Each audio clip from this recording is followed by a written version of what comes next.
भाई हिंदी में पास होने का तरीका, 18 तारीख को आपका पेपर है और 100% गारंटी के साथ कहता हूं भाई, ये वीडियो अगर तुम देख कर चले गए ना तो बोर्ड एग्जाम में समझ लो तुम हिंदी में कम से कम भी अगर स्कोर करने वाले हो ना परसेंट, तो वो है 80% भाई स्कोर करके ही आओगे। अगर इस वीडियो को देख कर गए और इसमें जो चीज मैं आपको बताया हूं वो चीज तुम अगर बोर्ड एग्जाम में जाकर लिख दिए तो 100% बताता हूं आप इस 2026 के पेपर में एकदम टॉप करके आने वाले हो, 80% लेकर आने वाले हो। फिर चाहे अगर अभी तक आप कुछ पढ़े हो या नहीं पढ़े हो उससे मतलब नहीं है, जो बताऊंगा उसको समझ के जाना बस, उसके अलावा आपको कुछ नहीं समझना है। तो आप बताता हूँ कैसे क्या चीजें। सबसे पहले तो मान लो ऐसे, मैं एक बार इसमें थोड़ा लाइन खींच देता हूँ। अब कैसे आपको क्या चीजें करनी है। अब कहोगे भैया क्या अगर हमें कुछ भी नहीं आता फिर भी हम करके आएंगे। हाँ भाई, अगर आपको कुछ भी नहीं आता, अगर अभी तक आप कुछ नहीं पढ़े हो, फिर भी आप बहुत कुछ करके आओगे, काफी बढ़िया नंबर लेकर आओगे, काफी बढ़िया परसेंटेज लेकर आओगे। ये चीज आप समझ लो, एकदम बढ़िया समझ लो।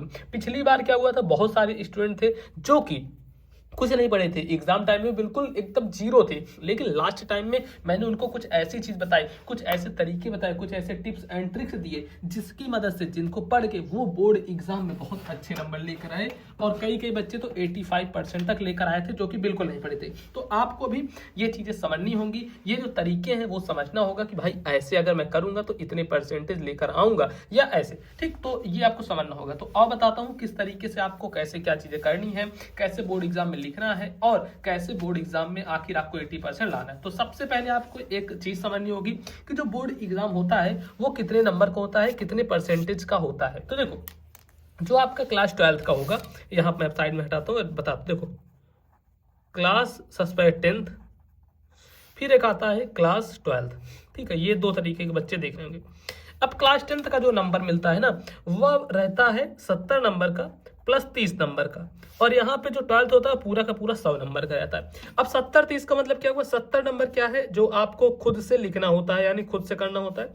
30 नंबर आपको स्कूल के द्वारा दिया जाता है, स्कूल से मिलता है, जिसको आप प्रैक्टिकल का नंबर बोलते हैं, जिसको क्या बोलते हो, प्रैक्टिकल का नंबर बोलते हो। और वहीं पे क्लास 12th के जो स्टूडेंट है उनको क्या होता है, 100 नंबर पूरा खुद से लिखना होता है। ठीक, अब ये देखो 70 नंबर का, अब इसे आप समझो 70 में से आपका जो क्लास 10th है इसमें 20 नंबर ऑब्जेक्टिव के मिल जाते हैं, 50 नंबर थियरी के मिलते हैं, यानी कि 20 नंबर के ऑब्जेक्टिव क्वेश्चंस मिल जाएंगे और वहीं पे 50 नंबर के आपके थियरी मिल जाएंगे कि आप थियरी से कर सकते हो, उसमें जो चीज़ आपको समझ में आए तो उसको कर सकते हो और वहां से बढ़िया नंबर ले सकते हो, स्कोर कर सकते हो। आई थिंक इतना आपको समझ में आ गया होगा, इतना बढ़िया समझ में आ गया होगा। चलो अब बताता हूँ आगे आपको कैसे क्या और चीज़ करना है, उस चीज़ का भी आप ध्यान रखो।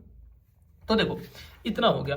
अब ये ऐसे कुछ पेपर रहेगा आपके सामने, ऐसे पेपर रहेगा। तो अब इसमें आखिर क्या करना है, क्या ट्रिक लगा देनी है जिससे आप बोर्ड एग्जाम में एकदम टॉप करके आओ। तो देखो, कुछ इस प्रकार से मान लो आपकी कॉपी है, मैं एक एग्जांपल ले रहा हूँ, कुछ ऐसी कॉपी रहेगी। तो उसमें सबसे टॉप पे, चलो मैं पेज पहले पलट ही देता हूँ, इस पेज में नए पेज से बताना स्टार्ट करता हूँ। मान लो ये आपका पेज है, ठीक, ध्यान से समझते चलना। एक स्केल लो और यहाँ पे आ जाओ, ये लाइनिंग खींच दो, एक इधर लाइन खींच देना है और एक यहाँ पे लाइन खींच देना है। ठीक है, एक इधर लाइन और एक लाइन यहाँ पे आप खींच दो।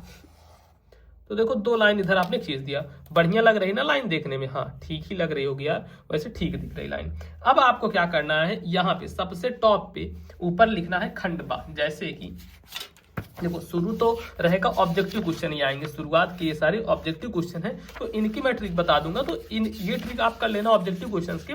बाकी आपको जो आना है ना वो खंड बा पे आना है। खंड बा आपका है वर्णनात्मक प्रश्न लिखने वाले क्वेश्चन। तो आपको सबसे पहले हेडिंग डाल देनी है खंड बा की। चलो कैसे हेडिंग डालोगे ये समझो, यहाँ पे आपको हेडिंग डालना है खंड बा, ऐसे कर देना, हेडिंग डाल देना। और उसके बाद क्या करना है, खंडबा हेडिंग डालने पे फिर नीचे एक अंडरलाइन खींच देनी है ऐसे, खंडबा। कौन सा है ये, वर्णनात्मक प्रश्न है, तो ऐसे डाल दो, वर्णनात्मक प्रश्न। ठीक, इतना डाल दिए। अब इस पे भी एक अंडरलाइन आपको ऐसे बना देनी है, एक अंडरलाइन खींच देनी है, समझ गए, इतना आपको करना है। उसके बाद अब यहां से शुरू करना है, ये जैसे गद्यांश है ना, तो प्रश्नोत्तर संख्या 23 है, ये मतलब यहाँ पे लिखा रहेगा एक ऐसे, या फिर 21 लिखा रहेगा, इसमें नहीं लिखा ऐसे लिखा रहेगा। तो आपको डालना है प्रश्नोत्तर संख्या 21। चलो यहाँ पे डालोगे प्रश्नोत्तर संख्या 21। ठीक, प्रश्नोत्तर संख्या 21 डाल दिए, बस इतना ही डालना है। अब इतना डालने के बाद आपको क्या चीज करना है और बताता हूँ। इसमें भी नीचे अंडरलाइन खींचनी है, इतना खींच के लग देना है। फिर अब इसमें जो भी आप कर रहे हो, या तो ये वाला कर रहे होगे या तो ये वाला कर रहे होगे। ठीक, मान लो हम ये वाला कर रहे हैं तो इसके शुरू का यह कोई बात नहीं है और लास्ट लेकर धीर उत्साही का, तो ऐसे ही कोई यह कोई बात नहीं यहां पे डाल दो, यह कोई बात नहीं से लेकर लास्ट में से आ जाओ धीर उत्साही का। ठीक, मैं आपको बस ट्रिक बता रहा हूं कि कैसे आपको करना है। तो इतना कर लिया आप। उसके बाद देखो इसमें 3 क्वेश्चंस दिए गए हैं। अब 3 क्वेश्चन में ये कौन कौन से क्वेश्चंस हैं। उपयुक्त गद्यांश का संदर्भ लिखिए। अब आपको भैया हमको संदर्भ नहीं आता, कोई बात नहीं, नहीं आता, आपको ऐसे हेडिंग डाल देनी है और यहाँ पे डालना है संदर्भ। ठीक, आपको डाल देना है संदर्भ। संदर्भ आपने डाल दिया।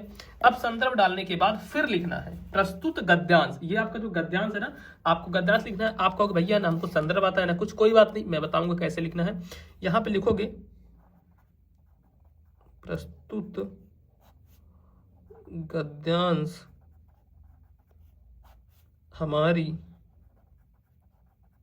पाठ्य पुस्तक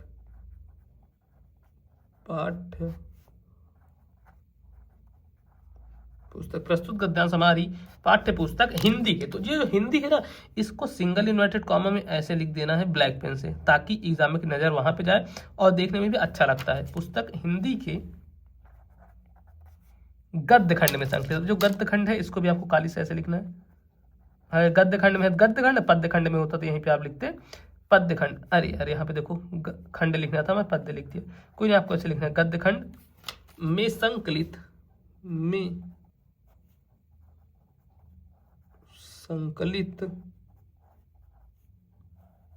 ये किस पार्ट से लिया गया है। तो देखो अगर इसको आप पढ़ोगे ना, तो यहाँ पे पढ़ते हुए आपको मिल गया मित्र, तो आपको समझ में आ गया कि हाँ ये मित्रता। ये देखो यहाँ में लिख गया लोगों से ही मित्रता हो सकती है, तो ये मित्रता पार्ट से लिए गए। कहो भैया ठीक है, हम यहाँ पे लिख देते हैं संकलित मित्रता नामक। अच्छा, एक क्वेश्चन आपका ये भी होगा कि आपको पता था मित्रता, तो आपने लिख दिया, लेकिन अगर हमें नहीं पता होगा मान लीजिए, तो देखो आपको किसी भी एक चैप्टर का नाम पता होगा, वो चैप्टर आपका नाम यहाँ पे लिख देना। मैं एक आपको बता दे रहा हूँ, ऐसे आप सारा कुछ कर डालोगे, जो भी नाम पता होगा आप लिख देना, कोई दिक्कत नहीं उससे। नामक पाठ से लिया गया है। ठीक है, इस पार्ट से लिया गया है। उसके बाद क्या है, इसके लेखक। तो यहाँ पे लिखो, ये गद्यांश है तो इसमें लेखक लिखोगे, और अगर वहीं पे पद्यांश होता तो रचयिता लिखते। ठीक है, पद्यांश होता तो वहीं पे रचयिता लिखते। इसके लेखक आचार्य रामचंद्र शुक्ल जी हैं। आचार्य रामचंद्र शुक्ल जी हैं। ठीक है, आचार्य रामचंद्र शुक्ल जी हैं। बस इतना लिख देना है। तो ये आपका हो गया संदर्भ यहाँ पे। अब उसके बाद एक चीज आता है जो अपना सेकंड चीज है। तो ये आप देखो सेकंड यहाँ पे क्या है, जो सेकंड चीज आता है वो सेकंड चीज यहाँ पे ये है। देखो मैं एक सेकंड आपको दिखाता हूं। हाँ, सेकंड जो है ना अपना वो ये है कि रेखांकित अंश की व्याख्या कीजिए। अब आपको इसकी व्याख्या करनी है, तो यहाँ पे सेकंड नंबर आपको डालना और लिख देना व्याख्या। काली पेन से लिख देना।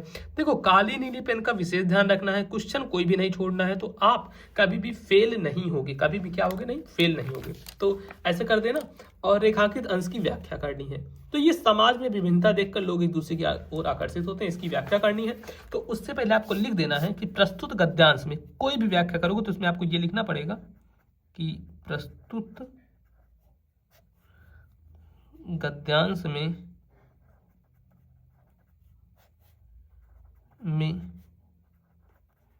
लेखक कहते हैं कि प्रस्तुत गद्यांश में लेखक कहते हैं कि उसके बाद ये जो काली पेन से मतलब ये जो अंडरलाइन किया गया समाज में विभिन्नता देखकर लोग एक दूसरे की ओर आकर्षित होते हैं, तो ये आपको पूरा ऐसे भर देना है यहाँ पे, ठीक है। इसको बना बना के ऐसे पूरा लिख देना है, तो व्याख्या हो गया। और जो थर्ड चीज आपसे है पूछा गया कि व्यक्ति एक दूसरे की ओर क्या देखकर आकर्षित होते हैं, तो इसका भी आंसर आपको इसी मिल जाएगा। यहाँ पे डालना तीसरा, और इसको भी ऐसे बढ़िया से लिख देना, क्योंकि यहाँ पे लिखा गया है कि व्यक्ति एक दूसरे की ओर विभिन्नता देखकर आकर्षित होते हैं। इतना लिख दोगे तो समझो आपका एक कंप्लीट हो गया, आपको इतना नंबर मिल जाएगा। फिर ऐसे पद्यांश में है, पद्यांश में भी सेम इसी तरीके से लिखना है। देखो क्या करना है, स्टार्टिंग का ये चीजें लिखनी है, संदर्भ में जहां पे प्रस्तुत गद्यांश है, गद्यांश की जगह लिख दोगे प्रस्तुत पद्यांश, और ये जो गद्य खंड है यहाँ पे आप लिख दोगे पद्य खंड में संकलित, ठीक। और बस उसके बाद जैसे इसमें लिखा कि इसके लेखक, तो जो पद्यांश होता है उसमें लेखक नहीं लिख सका जाता, उसमें लिखा जाता है इसके रचयिता, तो आप लिख देना रचयिता, बस ये चीज हो जाएगा। अब इसके बाद संस्कृत गद्यांश और संस्कृत पद्यांश, तो अब इसमें भी सेम ऐसे लिखना है। तो यहां तक आपको समझ में आ गया होगा, इसमें भी सेम लिखना है ऐसे। फिर ये जो खंड काव्य है, खंड काव्य भी आप लिख ही लोगे। देखो मेन चीज क्या है ना भाई, बनाकर आपको लिखना, जरूरी नहीं कि एकदम एग्जैक्ट लिखो, जितना बनाकर लिख दोगे उतना आपको नंबर मिल जाएगा। अगर वहां पे छोड़ के आओगे तो कोई भी नंबर आपको नहीं मिलेगा। और आगे बताता हूँ, आगे आ जाओ। अब जीवन परिचय कैसे भरना है, जीवन परिचय तो मैं आपको बताता हूँ। चलो फिर हम क्या करेंगे, यहाँ पे एक अंडरलाइन खींचेंगे जीवन परिचय लिखने के लिए। अंडरलाइन क्या है, इसको बोलते हैं साइड लाइन, ठीक। तो यहाँ पे हम एक साइड लाइन खींच लेंगे जीवन परिचय के लिए।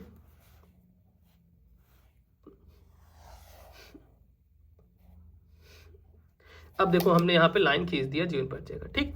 इतना हमने कर दिया। अब 6 नंबर में है, यहाँ पे देखो जीवन परिचय लिखा गया है। ये कौन से 6 नंबर, छठवें का। तो ऐसे आपको डालना है प्रश्नोत्तर संख्या छठवें का, प्रश्नोत्तर संख्या छठवें का, ठीक। प्रश्नोत्तर संख्या छठवें का लिख देना है आपको, और इसमें ऐसे लाइनिंग खींच देनी है। इतना लाइन खींचने के बाद यहाँ पे अब देखो, इसमें से जिनका भी जीवन परिचय लिखना है, जैसे आचार्य रामचंद्र शुक्ल का जीवन परिचय लिखना है, तो सबसे पहले आप ऊपर हेडिंग डाल दोगे ऐसे करके, पहला आचार्य रामचंद्र शुक्ल, ठीक। ये हेडिंग आप डाल देना। इतना हेडिंग डालने के बाद यहां पे लिखना संक्षिप्त जीवन परिचय, संक्षिप्त जीवन परिचय, इतना लिखना, ठीक है। इतना लिखने के बाद ना स्टूडेंट्स, अब यहाँ पे एक अंडरलाइन करनी जरूरी है, ये आपको कर लेना है अंडरलाइन। इतना करने के बाद कुछ चीजें अब आप एकदम रट लो कि वही वही लिखना है। जैसे देखो यहीं पे लिख देना नाम, ठीक, जन्म, और उसके बाद स्थान, माता का नाम और पिता का नाम, शिक्षा, मृत्यु, रचना, ऐसे आपको लिख देना है इतनी चीजें। अब इतना जब इसमें भर लोगे ना, अब देखो बहुत सारे बच्चे कहेंगे मुझे भैया कहीं इनका जन्म नहीं पता। मान लो आपको ये पता है, ठीक है, नाम पता है रामचंद्र शुक्ल, लेकिन जन्म आपको नहीं पता। वैसे 1884 है, लेकिन आप 1889 लिख दो, नहीं पता तो। स्थान अगोना में हुआ था, अगर आपको वहां वो भी नहीं पता तो आप और कुछ भी लिख सकते। जैसे माता का नाम आपको मान लो नहीं पता, तो यहाँ पे लिख दो रत्नावली, जो कि तुलसीदास की पत्नी का नाम था। मतलब कुछ भी आप बस इसको भरे होने चाहिए पूरा। पिता जैसे देवी प्रसाद, शिक्षा, इंटर, मृत्यु 1932 मान लो लिख दो। वैसे मैं कुछ भी लिख दे रहा हूँ। रचना चिंतामणि है, रचना तो आपको पता ही होगा, चिंतामणि मित्रता। अब देखो इतना लिखे रहोगे ना तो कोई भी एग्जामिनर एक एक वर्ड नहीं पढ़ेगा, वो बस इतना देखेगा कि बच्चे ने लिखा है, और इसके बाद ये आपको एक बॉक्स में ऐसे बंद कर देना है। देखो एक बॉक्स में ऐसे आप बंद कर दोगे, तो सबसे पहली चीज़ कि देखने में तो कितना बढ़िया लग रहा है। कोई भी एग्जामिनर आएगा तो उसको लगेगा कि आखिर बच्चा पढ़ने वाला है, तभी उसने इतनी चीज़ें लिखी हैं। अब कोई भी आपके अंदर का एक ही चीज़ नहीं दिखता। फिर यहाँ पे लिखना जीवन परिचय, नीचे आना है, नीचे आपको लिखना है जीवन परिचय।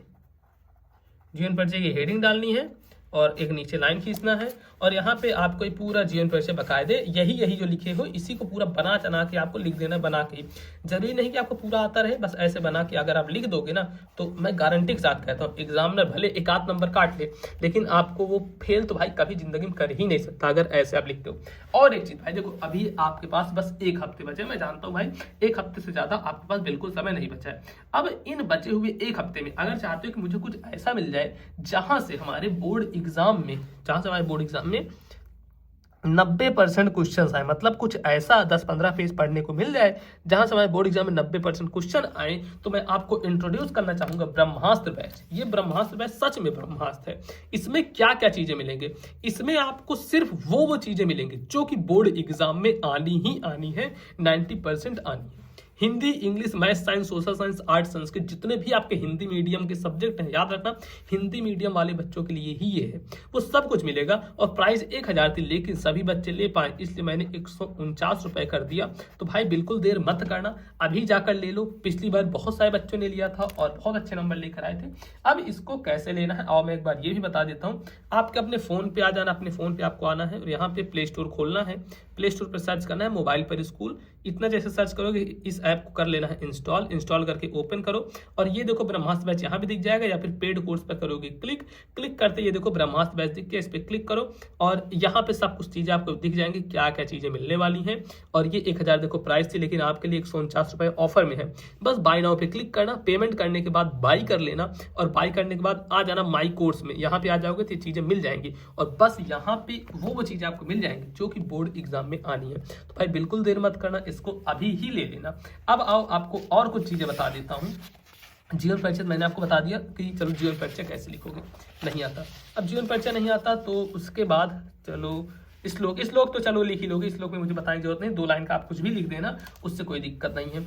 अब हाँ, निबंध का एक रूल समझ लो, निबंध कैसे लिखना है। निबंध अगर आपको लिखना है तो स्टार्टिंग जो आपको हेडिंग डालनी होगी, रूपरेखा की हेडिंग डालनी होगी। ठीक, रूपरेखा में सबसे पहली हेडिंग पड़ती है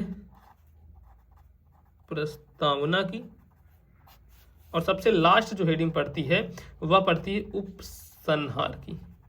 और बीच की हेडिंग आप अपने मन से बना के उससे रिलेटेड लिख देना और मिनिमम 3 पेज का लिखना, तब आपको पूरे नंबर मिलेंगे। ये मत सोचना मुझे नहीं आता क्या लिखूं, जो भी उससे रिलेटेड आपको आ रहा है, मान लो प्रदूषण है, आतंकवाद है, वृक्षारोपण, नारी सशक्तिकरण, मेरा प्रिय कवि, उससे रिलेटेड जो भी आ रहा है आप लिख देना। फिर आएगा आपका ये, इसको क्या बोलते हैं, अवकाश हेतु प्रार्थना पत्र या फिर कोई भी प्रार्थना पत्र जो कि 10वां नंबर क्वेश्चन रहता है।